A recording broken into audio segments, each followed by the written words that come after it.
one of the reasons why I named my company Alexandria was because I envisioned a city where all the sovereigns, the revolutionaries, the pioneers live after they made their contribution. And I asked myself, what would a citizen of such a city be like, and how would they treat each other? Because for me, going after my dreams or more like my task has not improved my life personally in some ways. I've got of rejections and losing all your money, and the girlfriend leaves, and you get kicked off from school. And I always imagine that there's a secret community of people who've experienced this in some or even more activated version. If you think about Galileo, for instance, it's like these old pioneers from hundreds of years ago, like if they come up with a new idea, it's not like they were rewarded for it. They were often persecuted for the same people in insane times, sort of saying this is how the future was being built.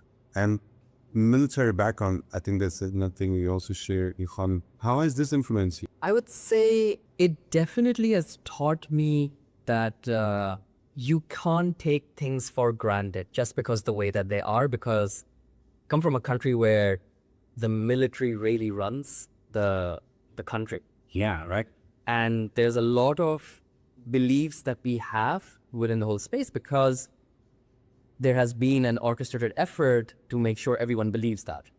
And within the military family, of course, it is to the extreme where you all believe that as much as possible.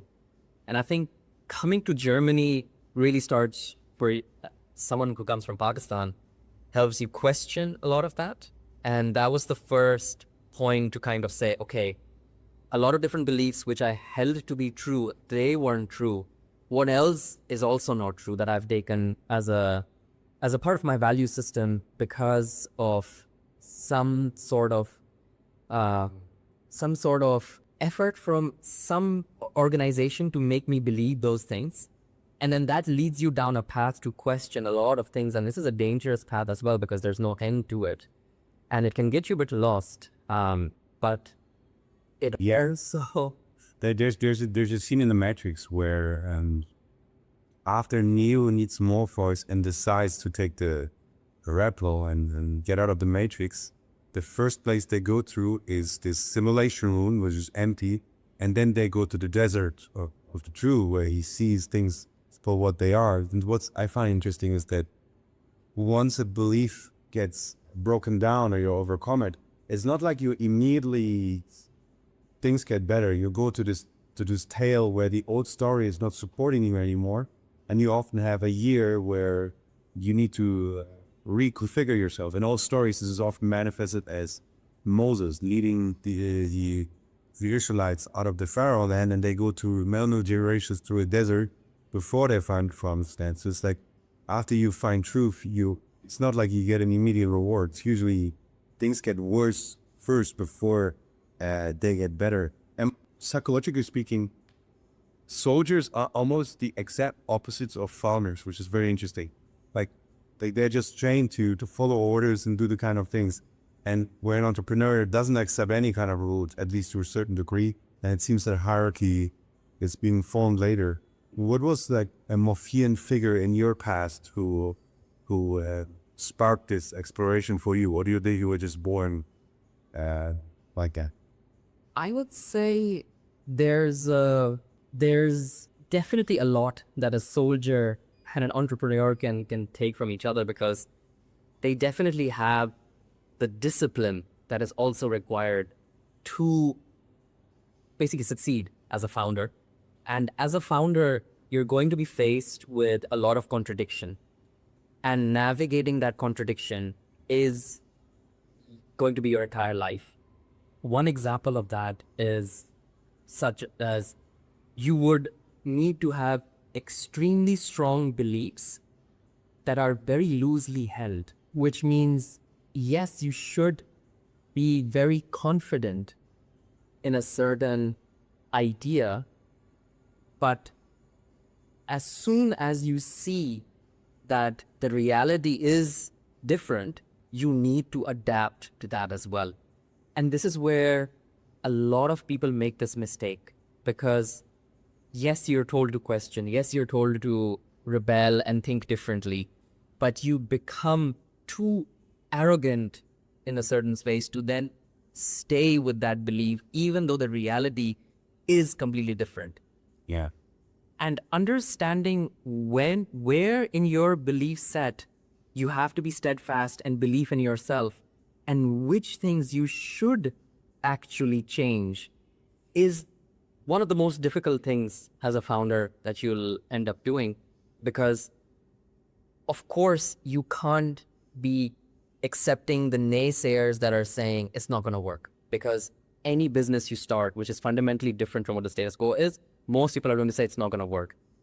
But then you also need to question when you get proof of certain things on how it's not working, and then basically adapting very fast to that.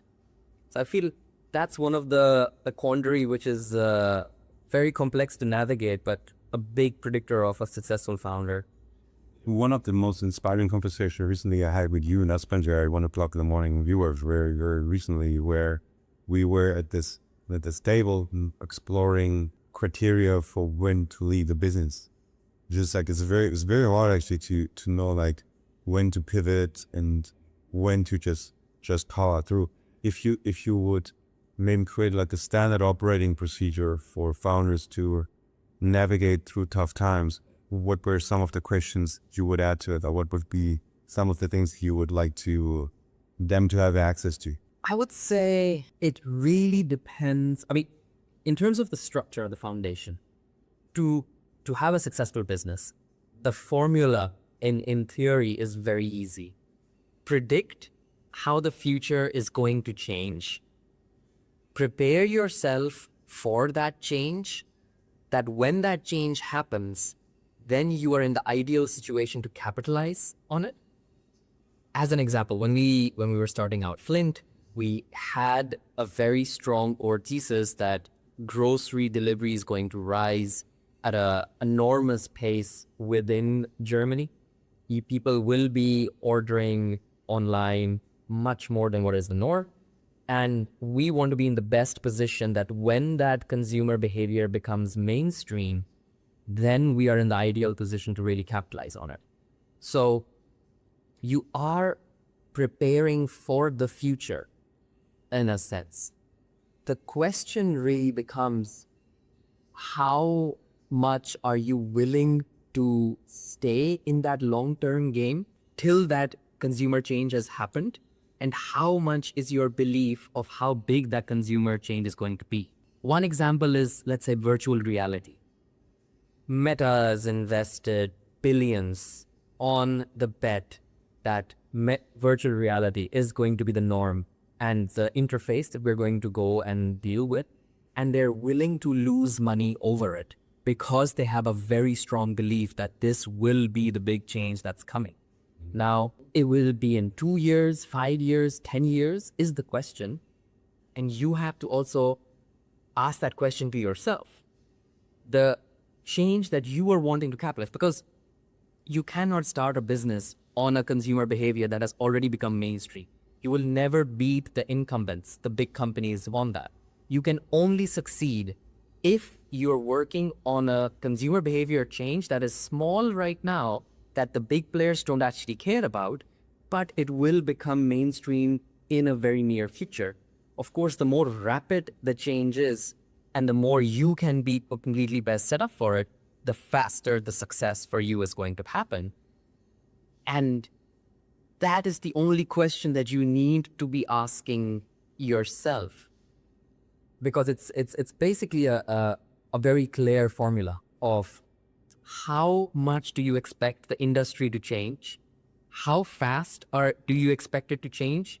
And how much are you willing for yourself to invest in it while seeing no results? And can you sustain that? I think that's one of the best things anybody ever said on this podcast. And how do you predict the future? Like, what is if we go to step one, and I will say that me personally, I arrived there at accident, but it's like for me, it was like more, my father got sick through an assassination attempt, and I thought like, how can I keep talking to her? That was like my question that drove me to this. But it seems there are people like you who almost like professional futurists who make a profession out of this, where they don't have this specialization. How do you come up with a trend, or how does your brain work in regards to getting this glimpse into what is about to happen? Does this question make sense, or is it? Yeah, no, I think that's very valid, because here lies the key. And of course, this is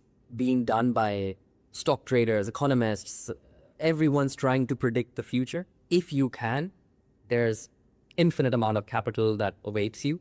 And building a business is just one way to capitalize on it, of course. Yeah. But in essence, what everyone, such as the Warren Buffetts of the world or so on, what they're all trying to do is they're trying to predict the future and the trends are going to happen and how long lasting they are. Now comes the question of how do you start to predict the future, and whether fringe behavior will become mainstream or not. For example, musically, infamously became TikTok, which became extremely mainstream. As a creator, it would have made a lot of sense back then to come and capitalize on Musically and make a lot of short vertical video content over there. And whoever did, of course, reaped a lot of benefits. So as a founder, you need to really think a bit more high level into this whole stream, and based on these trends, come up with certain solutions that would be solving these problems. Now, try to figure out how this would happen. There are a few different multiple ways. Of course, one way is you think about what is the young generation doing, because as soon as that young generation has more purchasing power, they will be the ones defining how that industry looks like. So, for example, if they are watching a lot of shows on Netflix and so on, you can kind of understand that as soon as that generation of which we are, when we were going to be growing up much more, we will not be watching traditional TV, but we will be watching a lot of Netflix, Disney, and all of those different forms of entertainment. And investing in that makes a lot more sense. So one example is really young to old, but of course that's a much longer time frame. The other one is you could kind of have a feeling of it as well, from your personal gut feeling, that if you use a product, and how amazed are you at it yourself? And do you feel like not a lot of people have used this, and that is the only reason why they have not adopted it? Because you very strongly believe that if a lot of people use this product, it will go mainstream. So that's the second kind of gut feeling, where you kind of experience it yourself and you feel, wow, my job is to just get this into the hands of as many people as possible. And then the third one, you could just see what has worked in different markets and whether that will come within your market or not. For example, the current company that we're working on right now, it's a lot of how to leverage social media for travel, which has worked amazingly in China, because in China, social commerce is super well advanced. But in the West, it's in travel especially, social commerce has not really exploded. So humans are quite similar in a lot of different ways. Yeah. That helps. It's fascinating. It's almost like to do, the word that comes to mind is like prophetic positioning, in a way where you can either investigate the future, or you can go outside of the market that you're in